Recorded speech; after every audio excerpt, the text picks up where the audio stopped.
Hello Gemini, Sun, Moon, Rising, and Venus signs. Kamusta kayo? Sana po'y nasa mabuti kayong kalagayan. Welcome back po sa Star Tarot. Kung bago kayo dito, welcome din kayo. Thank you sa inyong support. I truly appreciate it. God bless you all po. Paunang mensahe ni Gemini ay endurance is the key to success. Ayan. So, napakagandang reminder para sa inyo, no? In other words, dito Gemini, parang ang kailangan ninyo dito na magpalakas kayo, no?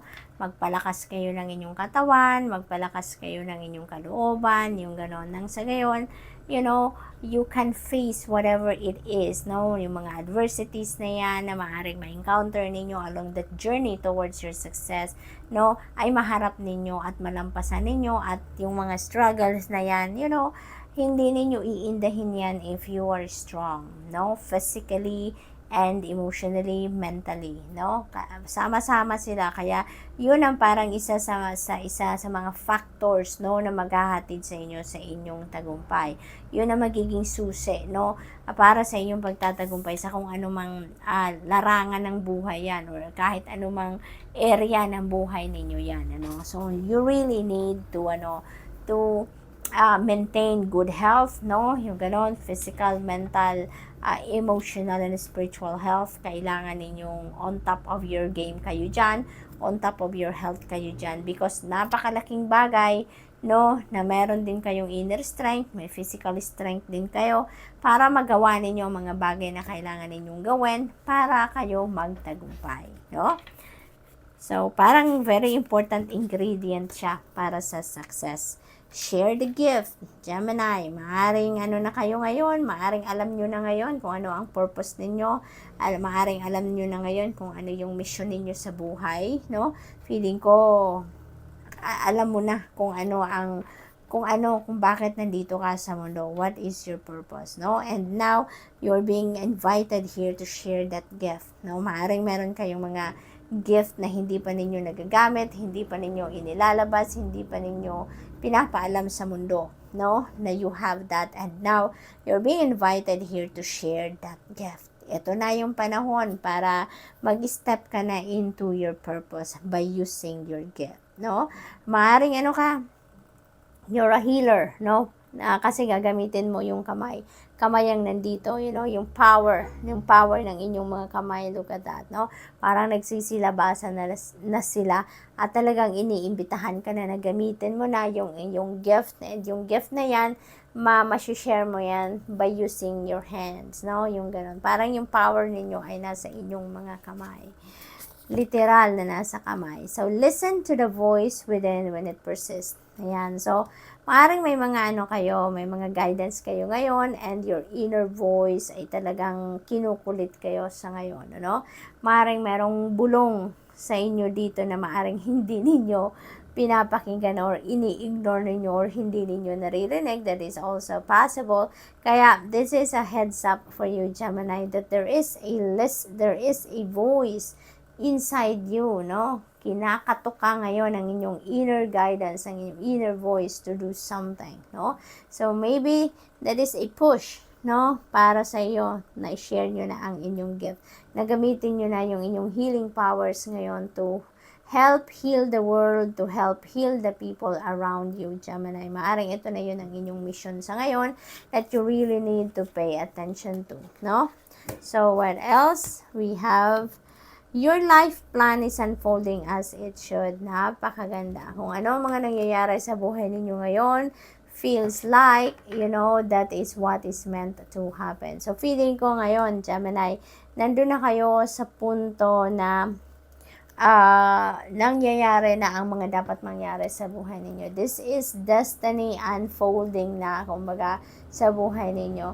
Maybe, lahat ng mga ginagawa ninyo ngayon, lahat ng mga pinagkakabalahan ninyo, maybe that is already in alignment with your purpose and with your destiny sa ngayon. So, feeling ko, masaya ang puso ninyo ngayon. Feeling ko, kayo ngayon, talagang high vibe kayo ngayon. Because, when you started living your purpose, diba, talagang iba yung sayang mararamdaman ninyo. So, ang mga nangyayari sa inyo ngayon, Parang yung mga kung anong mga ganap sa buhay ninyo ngayon, that is what is meant to happen na talaga, no? Kaya maaring naka-align na lahat, no? Even the stars siguro are aligning for you sa ngayon. Kaya kung ano mga nangyayari sa buhay ninyo ngayon, that is what it's meant to be. No, that is what it's meant to happen sa ngayon, no? So parang yung sacred plan and divine universe ngayon is already unfolding sa buhay ninyo. So that's really beautiful.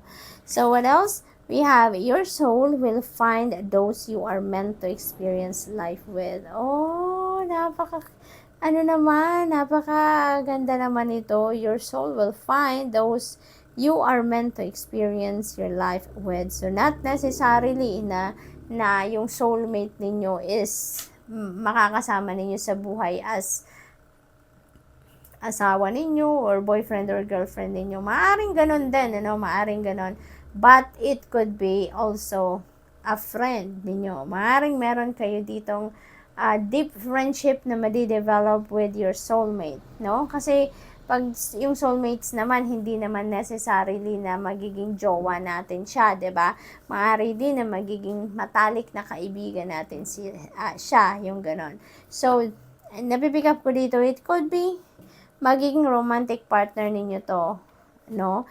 Or maaari din na magiging ka-close na kaibigan mo ito, no? So yun ang ganap dito for some of you na nandiyan siya, makikilala mo na siya at makakasama mo siya, no? Parang nandiyan siya to support you. He or she will be by your side, no? Ano man ang iyong sitwasyon from here on. So what else for Gemini? Final message po ninyo. No one can outgive God. Be generous with your gifts. Do more, be more, give more, and have more. Yan. The more you give, diba, the more you receive. Kaya, kung ano ang meron kayo, whatever it is that you have, whether that is gift, whether that is money, resources, time, energy, love, whatever it is that you have, Gemini, no? You are being invited here to share more. Give more, share more. The more you give, the more you share, the more na mas bibigyan ka din, no? Mas marami pang ibibigay sa iyo, kumbaga, Gemini. So, good luck. That's all I have for you for today. Thank you for watching. Love and light. Namaste. Hello, Libra, Sun, Moon, Rising, and Venus signs. Kamusta kayo? Sana ba'y nasa mabuti kayong kalagayan? Welcome back po sa Star Tarot. Kung bago kayo dito, welcome din kayo. Thank you sa inyong support. I truly appreciate it. God bless you all.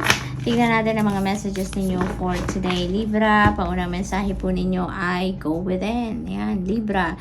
Maaring ang iba sa inyo dito, siguro may mga katanungan kayo sa sarili ninyo na hindi ninyo mahanapan ng sagot. Maaari din na meron kayong katanungan sa Panginoon, sa inyong mga angels, sa inyong spirit guides, and you can't find the answers, no? From the outside world. Kaya you're being advised here, no? That you need to go deep within. Go deep within dahil dyan ninyo maririnig, dyan ninyo mahahanap ang kasagutan sa inyong mga tanong, no? Dyan kayo malilinawan, dyan magkakaroon ng clarity, no, ang inyong isipan or kung ano man ang concerns ninyo sa ngayon.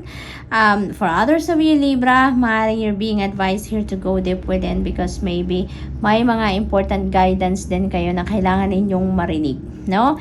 And it's because siguro sobra kayong busy, it's because siguro marami kayong laging ginagawa, kaya hindi ninyo na-access, no, ang divine guidance para sa inyo. That's why you're being advised here to go deep within, no? Because when you quiet your mind, when you relax your body, no, that is when the time that your soul speaks, no? Diyan ninyo maririnig ang inyong sarili, ang inyong higher consciousness, no? That's why it's a must, no? Libra, magmuni-muni kayo, mag-solitude kayo, mag-reflection mode kayo, okay? What else? We have the light in you can lead the way. Ayan. Yun ang sarili ninyong liwanag, no? Shed your light, your own light doon sa mga parte ng sarili ninyo na maaring may mga dark areas kayo sa buhay ninyo sa ngayon, mga problematic situation siguro sa ibang parte ng buhay ninyo. Use your own light para maliwanagan kayo, no? Kung ano nararapat ninyong gawin, kung ano yung discarding gagawin ninyo, how you're going to solve that problem, or how you can get around the challenging situations sa ibang parte ng buhay ninyo. Okay? So, what else?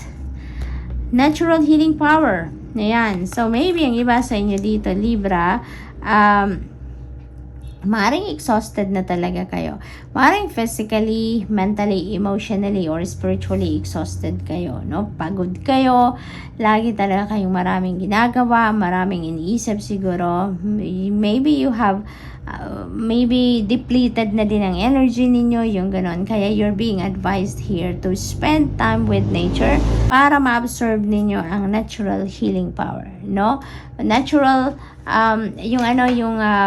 nature spirit, no, has very healing properties, very healing and very therapeutic, very relaxing. Malaking tulong yan sa psychological aspect natin, no, at saka sa pagre-relax ng ating katawan, no. That is, nature spirits is very powerful, no. Meron silang nilalabas na healing energy, no, na kapag na-absorb natin yon ay talagang marerelax tayo. Napaka-refreshing ng dating sa atin nun. Kaya kung meron kayong time, kung meron kayong access sa nature, go for it, no. If you feel like it's safe naman para mag-spend time outdoors kayo, then go for it, no. Subukan ninyo yan. It's very relaxing, it's very therapeutic, no. So tignan natin kung ano pa ang ganap. Happiness is freedom from fear. Ayan. So napaka-powerful na message ito para sa inyo, Libra.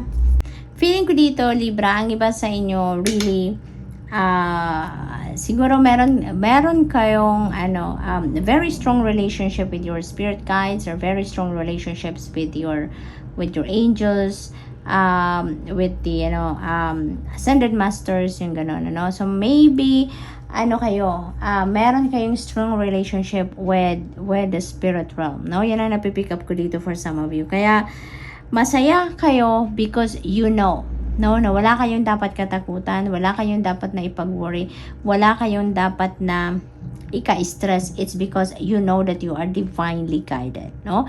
You know that you're being watched over at all times, no. Parang ganon, parang yun ang security blanket ninyo. Parang ganon ang ramdam ninyo, na you're being surrounded with your spirit guides. You're always being surrounded with the spirit realm. Lagi kayong protected, guided, and guarded, no. Yun ang pakiramdam ko dito for some of you, Libra, no. Maaring ganon kayo. Kaya very confident kayo na you will always be safe, you will always be guided, you are being watched over, no. So you are so blessed, no. You are so blessed. Universal love is true love, so love all. Ayan, you're oozing with love, Libra. Ang iba sa inyo dito talaga naman, you have parang you have a very pure heart, no. Yun ang napipick up ko dito for some of you. You have a very pure heart. You have the purest of intentions for other people. Yung ganon, oozing with love kayo. Yun ang ramdam ko dito for some of you, Libra. You are oozing with love. You are seeing things, people, situations, no, in the eyes of love. Parang hindi ninyo pinapansin or hindi ninyo tinitignan ang mga flaws ng mga tao, ng sitwasyon, ng mga bagay, no? Focus lang kayo, even though siguro nakikita ninyo kung na may diferensya to, na medyo may flaws ito sa buhay niya, sa pagkatao niya, or sa sitwasyon, pero hindi ninyo yun binibigyan ng atensyon. Hindi yun ang binibigyan ninyo ng focus. Instead, you are focusing on what is good, what is positive about something, or about the situation, or about a person, no? Yung ganon. Kasi parang, in a way, no, you are also protecting your energy field, no? Yung energetic field niyo, then you are also protecting that. Kaya, mas pinipili lang ninyo na kung ano lang ang mabuti, maganda, maayos, yun lang ang tinitignan ninyo. Kung meron kang mga hindi magandang katangian, hindi nyo na yan pinapansin. Hindi nyo yan hina-highlight pa, kumbaga, no? You are ignoring that, no? Kasi mas gusto ninyo na kung ano lang ang mabuti, yun ang titignan ninyo, yun ang makikita ninyo, because you don't want to feel negative then towards a person or towards a situation. Kaya ganon ang ganap dito for some of you, no, Libra? So that's really beautiful. So we have shared the gift. Ayan, Libra. So parang this is this is your mission in life sa ngayon, no? Share your gift. No, maaring kayo, tinatawag na kayo ngayon ng universe, no, to step into your purpose, no, to step into or to step or in to embrace, no, your gift sa ngayon and share it with the world, no, share it with the people around you, no. So this is your mission in life na ngayon, Libra, no. Gamitin niyo na ang gift na binigay sa inyo, no, to heal the world, to touch other people's lives, no, to be an inspiration to others, you know, depende sa kung ano ang gift ninyo. Now is the time na that you are about to share your gift. You are being called to do so, no, Libra? So that's all I have for you for today. Thank you for watching. Love and light. Namaste. Hello, Aquarius, Sun, Moon, Rising, and Venus signs. Kamusta kayo? Sana po'y nasa mabuti kayong kalagayan. Welcome back po sa Star Tarot. Kung bago kayo dito, welcome din kayo. Thank you sa inyong support. I truly appreciate it. God bless you all po. Tingnan natin ang mga messages ninyo for today.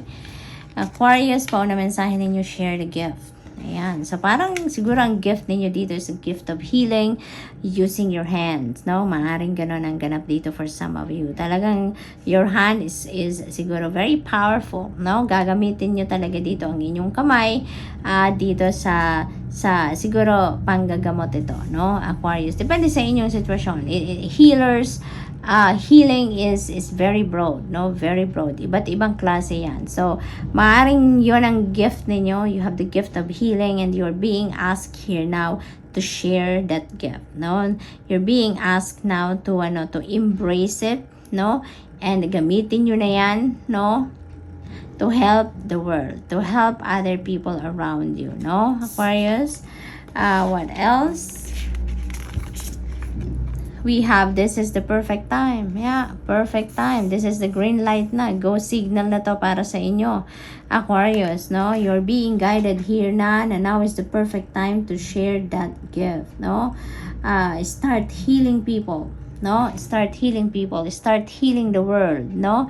Ngayon, Aquarius, you have, special mission sa buhay ninyo, no? Na kailangan na ninyong gawin. Kailangan na ninyong yakapin ang bagay na yan.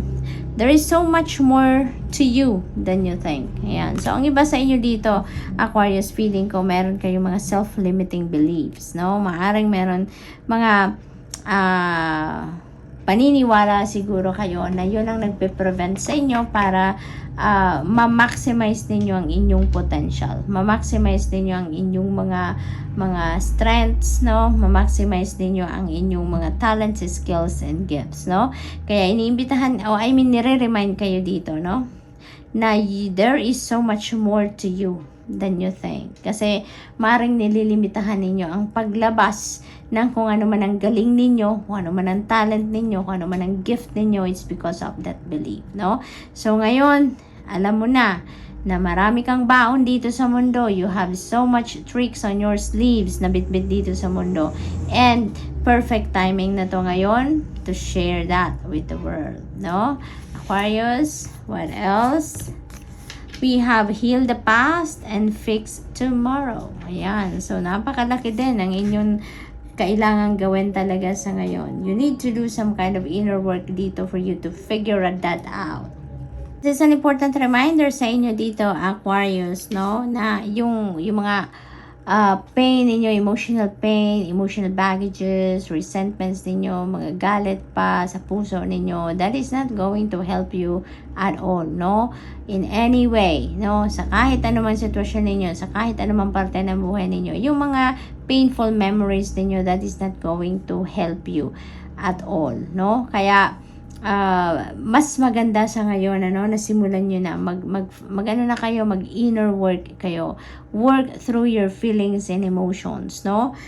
Dito nang sa gayon maka-move on na kayo from your past, no? Maging maayos na din ang present life ninyo and the future, no? Maging ano na kayo, free of baggages, no? Kasi with that, mas makakapagsimula kayo ng bagong buhay na mas magaan, maaliwalas ang inyong pakiramdam, wala na kayong iisipin pang bagahe, so you are being asked here, no, to do that. You're being invited here na gawin ninyo yan para nang sa ganyan makamove on na kayo, no, from your past. So what else? We have one spirit, one guide, one way. One spirit guide, one way, no? Aquarius, parang tayong lahat, no, marami tayong spirit guides, no, but sa iyo, meron kayong isang spirit guide dito na ang na-pick up ko, ha, Aquarius. There is one spirit guide that is parang nag-stand out siya sa ngayon among your spirit guides kasi siya yung gustong-gustong tumulong sa inyo sa ngayon. Maybe this spirit guide is sending you messages already, no, sa inyo ang tawag dito, kinukuha na nito ang inyong attention by sending you siguro intuitive messages. Maaaring nagpaparamdam na ito sa inyo, nagbibigay ito sa inyo, nagsisend ito ng mga signs, symbols, and synchronicity sa inyo para mapansin mo siya, no? Na umano to, nandito lang ito sa paligid ninyo at nagpaparamdam siya na gusto kanyang tulungan sa inyong mga kailangang gawin sa mundo, no? Kasi may mga mission kayo ngayon sa buhay, Aquarius, na kailangan ninyong gawin, no? At tutulungan ka ng spirit guide na to. This is going to help you to be there, no, kung saan kayo dapat pumunta, saan kayo dapat lumugar at this time, no? So pay attention to that, no? Intuitive messages, napakahalagang i-access ninyo yan, pakinggan ninyo yan. Pag may mga nakikita kayong mga signs, symbols, and synchronicities, make sure that you i-decode din yung ibig sabihin ng mga yan, no? Marami na dyan sa Google ang nag-i-explain ng mga ibig sabihin ng mga signs, symbols, and synchronicities, kaya give time, no? Kung may nakita kayo and you know that that sign is for you, that symbol is for you, i-google ninyo because that is your guide. Okay? So we also have happiness is freedom from fear. Ayan, magiging masaya kayo dito, Aquarius, no? You're going to be free of fear. Yung fear ninyo dito is going to be dissolved dahil mas magkakaroon kayo dito ng inner strength, ng courage dito para malabanan ang fear na to, and that will be dissolved and mamamayani dito ang happiness sa puso ninyo, no? Feels like to me that you are going to overcome kung ano man ang mga problema ninyo sa ngayon. You would be able to break away na from this past memories ninyo, yung mga painful memories ninyo in the past relationships, no? It feels like to me that you're going to be able to work through that sa ngayon, no? You're going to work through your feelings and emotions sa ngayon. Slowly, gagawin ninyo yan, yung mag-i-inner work kayo. You'll be able to figure out what are the things that you need to let go, what are the things that you need to keep, yung mga ganon, and eventually, no, magiging masaya na kayo dahil matatanggal na yung mga bagahe ninyo from your past, no? It's a lot of work to do, no? It's not an easy thing to do, no? But you will get through it, no? Aquarius, unti-unti, and tutulungan kayo ng spirit guide niyo para mangyari yan for your highest good. So, good luck, and that's all I have for you for today. Thank you for watching. Love and light. Namaste.